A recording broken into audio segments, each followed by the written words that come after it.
ভালোবাসার মতো ভালোবাসলে তারে কি গো ভোলা যায়।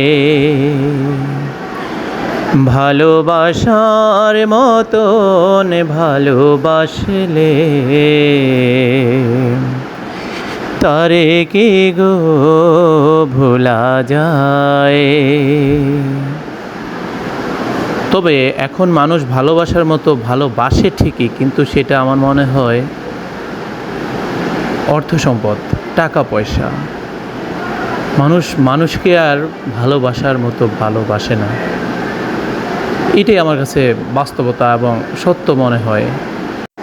যে সম্পর্কগুলো থাকার কথা ছিল আত্মার, ওই সম্পর্কগুলোকে আজকে আমরা দেখতে পাই অর্থের, টাকার। হায় রে টাকা! আজকাল মনে হয় আপনি যে কোনো জায়গায় যত কিছুই বলেন আর না বলেন, মানেন আর নাই মানেন, এটা যার যার ব্যক্তিগত বিষয়, কিন্তু দেখতে পাবেন এই অর্থ আছে না, এই যে টাকা পয়সা, সম্পর্কগুলো সবগুলো যেন এই টাকার মধ্যে বন্দী হয়ে গেছে। যেখানে অর্থ নেই, টাকা পয়সা নেই, সেখানে যেন সম্পর্কের কোনো মূল্য নেই। এমনটা তো হওয়ার কথা ছিল না। খুবই দুঃখজনক, কিন্তু নির্মম সত্য।